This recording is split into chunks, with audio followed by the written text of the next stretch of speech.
guys, welcome to day 29 of the online bootcamp. So today I have for you all strength based.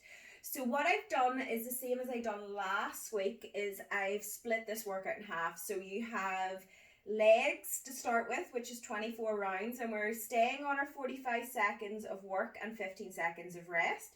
So 24 rounds in the leg section. I'm then going to break the video and we are going to go into a really good shoulder workout, and we're going to finish with core, which is going to be 36 rounds. So altogether we're still working out nearly the whole hour. The reason I've done this is that if anybody is ever in a rush in the mornings, maybe going out to work, it means that you can get your 25 minute to 35 minute workout done before maybe you go out to work if you're in a rush. And if you're going to be like me today, you're just going to pair them all together and get like an hour's workout, which is going to be awesome because I'm up early and I'm always better in the morning. So without further ado, the first half of the workout is going to be all on legs. So we have 8 exercises, 3 times through 24 rounds. We're going to get that done, then the video is going to break and we're going to go on to shoulders and core. So this is the tutorial for both those workouts. Now the first one that we're going to do is our hip thrust. Now I'm going to use my hip thrust machine. I am going to put my band around my knees just to add slightly more tension. You don't need to do this. This is only going to hit more of the glutes. So, why not? I'm going to place that up above my knees, and then you can put your weight across, and we are going to go up and we're going to do the hip thrust. So if you're using a band around your knees to activate the glutes even more, make sure that you push the knees out. The band's nice and tight. Push right up through those heels, squeeze the glutes. That is our first exercise. So 45 seconds on that. And then we are doing our stiff leg deadlift. So again, we've done these so many times before. Make sure that you bend through the hips and not through the lower back. So extend the bum back, right down the backs of the legs. Squeeze and pull with the hamstrings and glutes down again. Squeeze and pull. So we're working right down the backs of the legs. Make sure that the back isn't bending when you go down. Shoulders are back nice and strong. Push the bum back and work right through there. As soon as you bend your back, you're going to take all the tension off the legs, and that is not what we want. Not what we want. So after that, there's no lunge better than a curtsy lunge to hit those glutes. So it's literally like a curtsy. We're going to curtsy behind, and we're going to stay on the one leg for the 45 seconds for one round. Next round, we're then going to go on to the other leg and lunge through. And you'll find, because you aren't alternating the legs, you're going to get so much more concentration on that one leg instead of alternating. If you alternate, it just takes the tension off. It lets the leg rest for that little bit. After that, we are going to do our frog pulses. So I'm getting my sandbag out. Place across the hips, feet together. So these are pulses. We're just going up. We're not going to go the whole way down. That's it. So we're just pulsing up. So where we normally kind of tap ground, push up, we're just going to pulse. So we're just going to keep the tension right on the glutes the entire time. Right, what is next? Squat pulses. So we're going to stick our pulses together. Squat pulses, we've done these before. You can go nice and wide with the feet so you can sit right into the glutes. And all I'm going to do is chest up. And you're just staying, and you're not going the whole way up. And you're keeping the tensions right on the hamstrings and the glutes. Chest up and just work through. And we're going to hold that for the 45 seconds. So the object of that is you want to try to keep pulsing for the entire round, and you will feel it. And then we're just going to finish off the leg section with some forward lunges. So our curtsy lunges hit more hamstrings and glutes. When you go into a forward lunge, you hit slightly more of the quad, which is the front of the leg. And again, we're going to stay on the one leg and we're really going to push it. Last round, we're just going to switch to the other leg. So we are finishing on our forward lunges. So that is our 8 leg exercises. We are going to do that 3 times through. Then the video, there's going to be a second video for the shoulders and the core.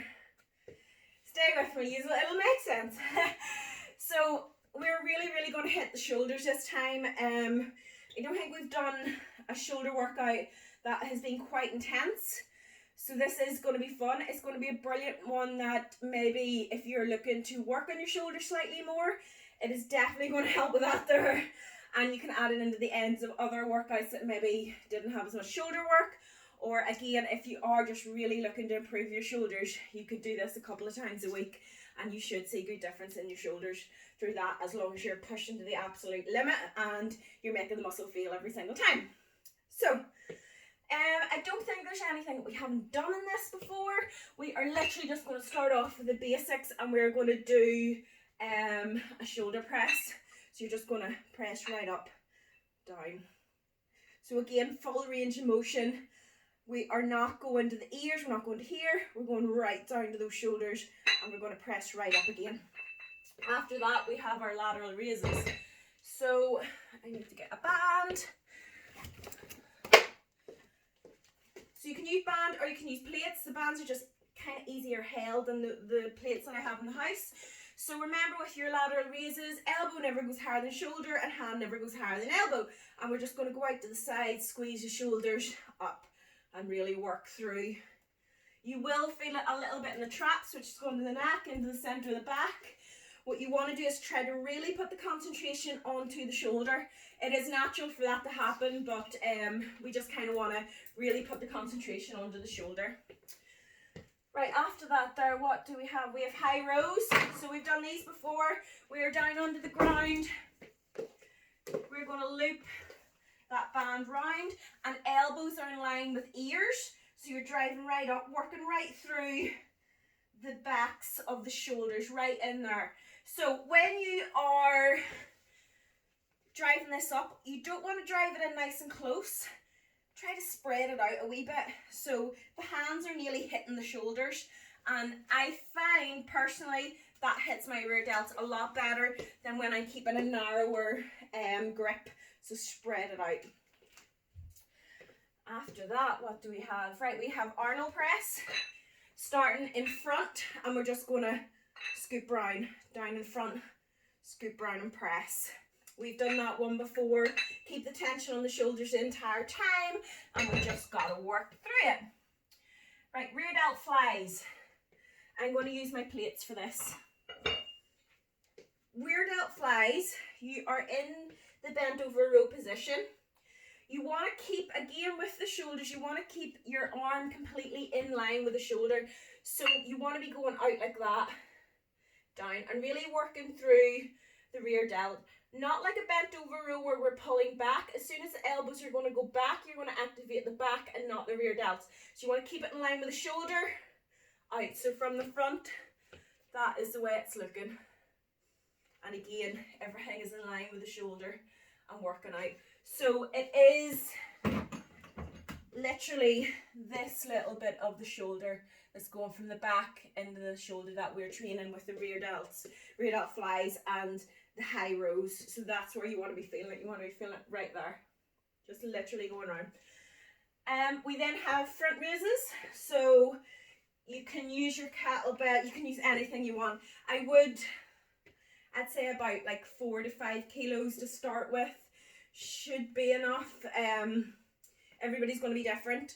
So we are just going to literally straight arms, and we're going to lift up. And you're just working through the front of the shoulders this time, and you'll activate a wee bit of the chest with that as well.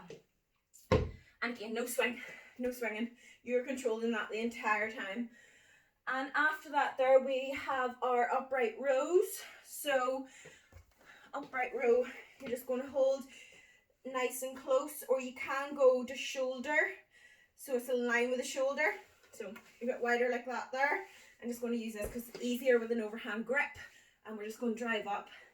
So right up to the shoulders and down again. So that's going to be the shoulders. We're going to do that 3 times through. We then have 5 exercises for core, which we're going to do at the end. And we're going to do, so we're doing shoulders 3 times through. Then we're going to go and finish with core, which is 5 exercises 3 times through. Now, we have done most of these before. There's going to be some that we haven't done. So star abs is going to be first.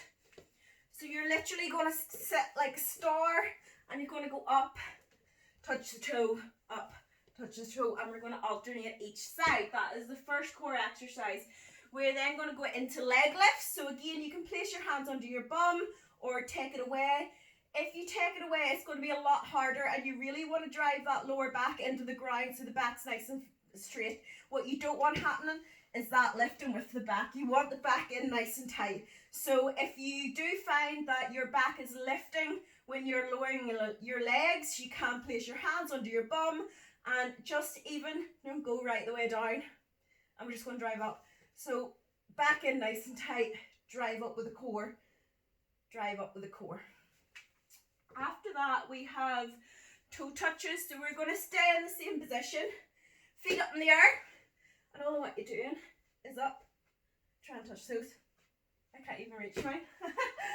And we are then going to finish on 2 planks. So our first plank is going to be side to side. So into the normal plank position, but what we're going to do is we're going to lower the sides and activate those obliques.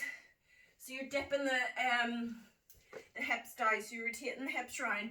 So we don't know if it's easier to see from the front, but you're rocking round. And then the last one, we are just finishing with our straight plank. Bum in, nice and flat, and we're just going to hold it for the 45. And that is our 5 core exercises. We're going to do those 3 times 3. That's going to be it. That is today's workout. So today's workout is coming in 2 parts. You can do it separately if you want, or you can just, blast through it. If you got the time to get them both done, get them both done. So I'm going to shut up now, and we are going to get on with the workout.